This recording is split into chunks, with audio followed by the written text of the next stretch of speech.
Hi, and welcome back to our 10 minutes at 10 for everyone. Today, we are going to talk about lost VAT and going paperless and why you should look at both of those scenarios in your business if you want to shortcut your way to an extra monthly 1K.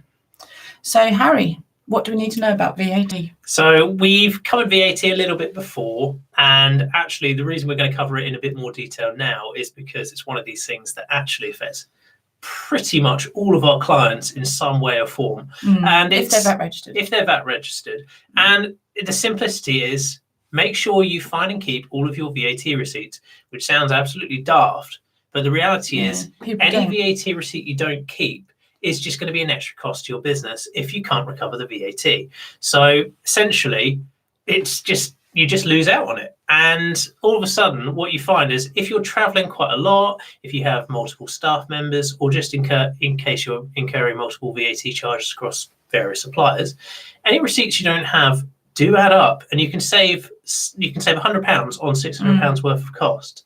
So we're talking quite big money, which actually if soon not, adds up, doesn't it? It does soon add up, and even if it's not necessarily £100 this month, it might be 200 next month. It can vary a lot, and actually it makes a really big difference. So make sure you keep the VAT receipt and always ask for the VAT receipt, not just the credit card slip. So by which I mean, if you pay for something, you get two receipts. You get one which says you've paid this on card, and it says your card number, but it doesn't give you any detail of what you've spent other than the total. Yeah, it doesn't say what it is, where it was. It tells you where, doesn't it? It tells you the amount, and it tells you it's paid by card, and that's it. And that's it. And we see that so many times as proof of purchase, but it only tells you you've spent money somewhere. It doesn't tell you what you've bought, whether it's business related or whether you've paid VAT on it. So it's probably 90% a useless document. It's handy to have if you've got nothing else, but it still doesn't prove it was actually a business expense even. Yeah. So you physically want the receipt which says this is their VAT number, this is who the customer is, this is how much they've charged you, and that's the receipt that's more important in this particular scenario. Now, the one thing I will say with VAT is it's all about efficiency in the process, because some people are better at keeping VAT records than others, and it just depends how your business works, really. Some staff members are more guilty than others. Other staff members are really good. So just remember about the efficiency and make sure you've sort of got it into the culture of your business to request these documents. Like, for example, if you are staying at a hotel, the hotel itself won't issue any VAT receipts until you physically stayed at the hotel. So make sure to ask for it when you leave. And likewise, with anything subsistence-based, make sure to ask for the receipt, because there are some businesses who instinctively don't necessarily hand you the receipt straight away, or they'll just hand you the credit card receipt. Make sure you ask for the VAT receipt explicitly, and then that way you make sure you actually get all of the relevant documents that you need. And when you do have them, take a photo as soon as you can. So if you're using Xero or QuickBooks, you can use the app, you can scan these, you can use Receipt Bank, you can use Pleo, whatever system you're using in the way of receipt bank management, receipt management. Make sure you snap the photo as soon as you have it. Either do it at the desk or as you sit down, but try not to put it to one side and deal with it later. I do mine at the counter as I'm waiting for the coffee or as I'm waiting for everything to be gathered up. So I don't even put it away. I always snap it on my phone, because the one thing I've got on my on my body all the time is my phone. It's always to hand. And actually, it's funny because most of our clients who are in the good habit, you see where they've taken the photo and it's always consistent. It always seems to be next to the counter, and you can see all the background, and that seems to be the one that's most efficient. Take it straight away. Don't forget about it. You've even had clients who've taken the receipt next to their lunch, haven't you? So you see their lunch with it. You can see what they physically bought as well as what the receipt's saying they bought as well, which is quite cool. But if you are going to action it later, still make sure you scan it straight away. So you can scan it to, say, Evernote, or you can scan it directly to Xero, QuickBooks through the app as mentioned. And even if you're not necessarily set it to process the physical invoice for you, so set up the draft, etc., just make sure you've scanned it straight away, because physically losing the document is the one way to lose out on the VAT very, very quickly, and it becomes very hard to rectify that, especially with subsistence. You can't exactly go back and ask for one on like a different day. It just doesn't really happen. Yeah, receipts are always at the point of sale, aren't they? So once you've lost you lost that opportunity, you can't go back and do it again. Some people or some shops can go back 2 or 3 purchases, but often not more than that. If you're buying something from Tesco's, the receipt won't have a VAT number on it, and it won't tell you very clearly what has VAT on and what doesn't. However, you can, if you've bought something that has it's of substantial value, like a printer or a piece of equipment like that, you can go over to customer services and you can ask them to print you a VAT receipt, and they'll put your company name in and issue a VAT receipt there and then.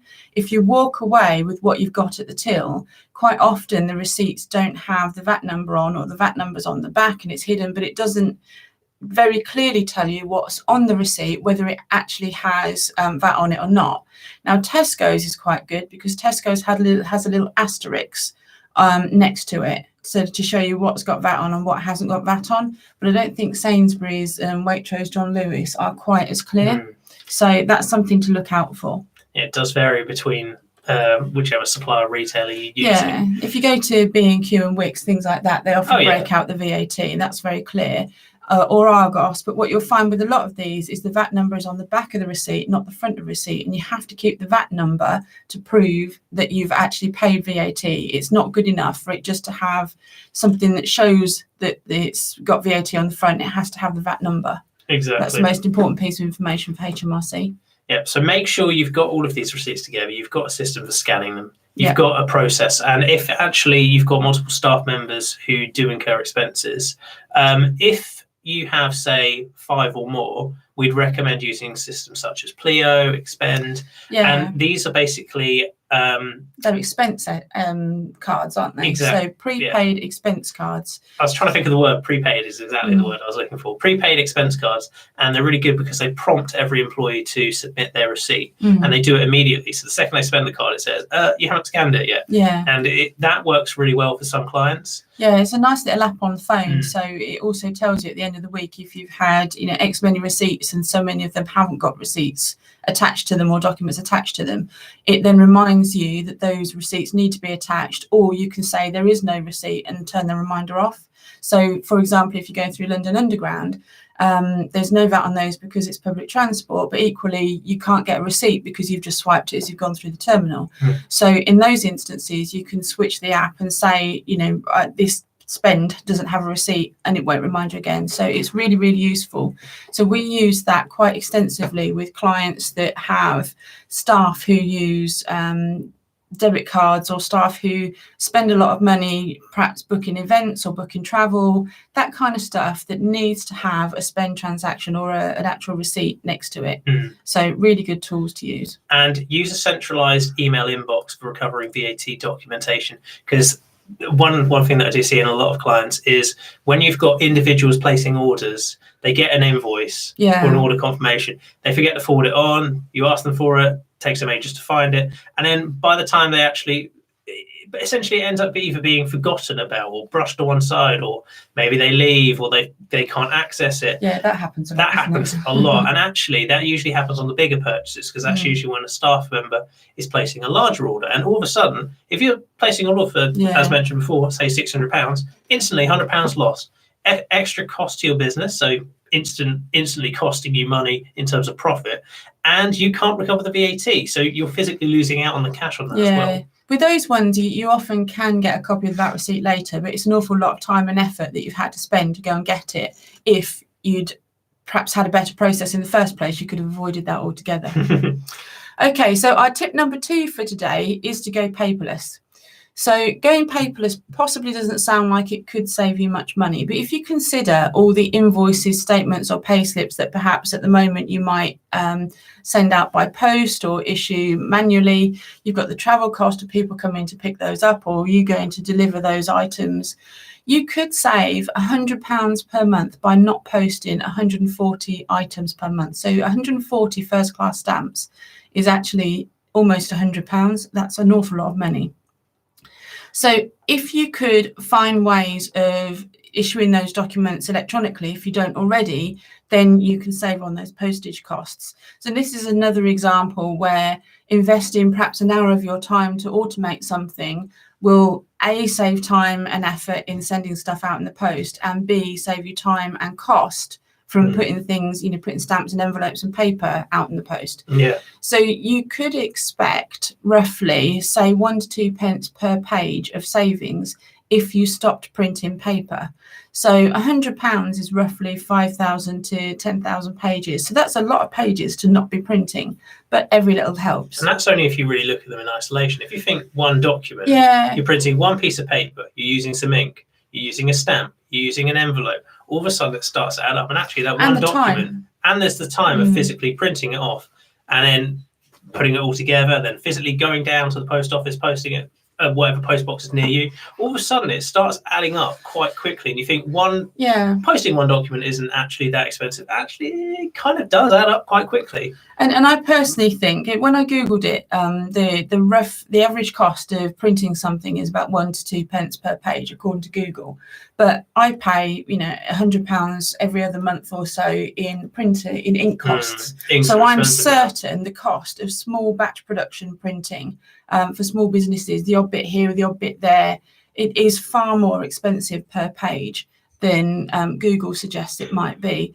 And quite frankly, that money is better off in my pocket and not buying printer ink. So I try, and so should you, to print as much as possible to PDF, save it somewhere, and then issue it electronically. So that's not always possible. Sometimes we have big reconciliations and we have big jobs that we need to do, credit cards that we need to reconcile where the feed doesn't work into Xero. So we do a manual tick and bash sometimes. And sometimes the only way you can do it is to print it. And actually, the cost of the printing is much more effective in terms of the reconciliation time because it makes the job a lot faster. So you have to balance it. But it's something that we need to look at. So you could make savings on utility and phone bills, some utility and phone bills by going paperless. There's often a few pennies discount if you go paperless. Or they'll just charge you a fixed fee of a couple of quid a month if you're not paperless. Some providers do that. Yeah, some of them give you cash back if you go paperless. You could save on bank fees with more online banking, save fuel and time costs of banking checks. Checks are a real pain in the bum nowadays. Yeah. And I've got one that I need to pay today into the bank. So I've got to, in fact, it's a check payment that I need to do for one of my clients to meet a deadline. And I've got to drive 2 or 3 miles into the town centre, into the bank. I've then got to park because the bank is on the high street where there's no parking. I've then got to walk down. So I've got to pay for my parking, walk to the bank. So the whole thing's probably going to take about, 20 to 40 minutes to pay a single check into the bank, whereas I could have done a webinar or I could have done something more productive instead. And I'm doing this because the client's on holiday. So, it's a tremendous waste of time and resources to get this done. The advantage to myself and my client, of course, it's a good thing to do. It's nice and it makes sure that they meet a deadline. But in terms of the mechanics of the process, it's insanely inefficient. So cashing checks in general just takes so much time. So much better to pay by backs. And many people just don't accept checks anymore. So I reckon about 80% of our clients just don't accept check payments anymore. So that's obviously the way to go forward. They hide the check stub option. They completely remove it from Xero or QuickBooks or something like that. And it just it gives people the incentivization to pay by backs because that's the only option on the invoice. So if you go paperless, you can also save on storage costs, frees up office space, eliminates any off-site third-party storage costs if you're paying for those. And it also significantly reduces the cost and time of searching for a document if you've got a well-indexed electronic document. So either have it attached to the transaction if it's something, a receipt or an invoice or a contract, or if it's a non-disclosure agreement or employee records, then keep them in something like Google Docs or Dropbox, which is online, instantly accessible, no matter where you are, and you don't have to worry about finding or storing that bit of paper. And of course, the other advantage to that is disaster recovery.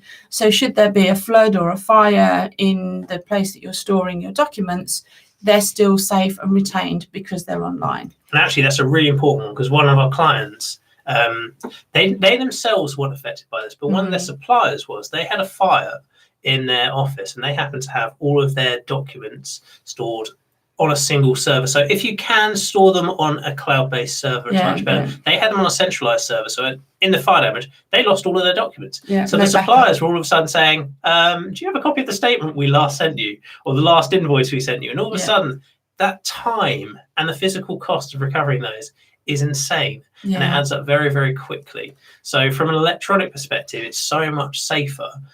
But if you can, store them in the cloud. And there are a few free solutions, depending on quantity and stuff. They're really, really effective, actually. And we use them all the time. I've worked for, when I worked in the corporate sector, I once worked for a company that routinely scanned. Every month, we used to empty all of our offices and batch up and scan all of our all of our paper documents. And we had lots and lots of paper documents. It was a very paper intensive environment. And we sent those off to a storage facility. It was a dedicated archiving storage facility, unfortunately, who had an electrical fault, huge fire, and the entire warehouse burnt down. So we lost absolutely everything, years and years of paper documents in a dedicated, specialized, it was insured, so we were covered for the financial loss, but we never could recover the paper, and nothing was scanned. So nightmare, isn't it? Yeah, it was. It took years to recover from that, but there we go. So that was our 10 minutes at 10 today, which actually took a little bit longer. So if you're a member of the BBB Club, then please log in and take a deeper dive into this topic. And if you're not, please join us today. You'll follow the link below if you're on YouTube, and I'll show you the link if you're on Facebook. So thank you very much for joining us today, and we'll see you soon. Bye.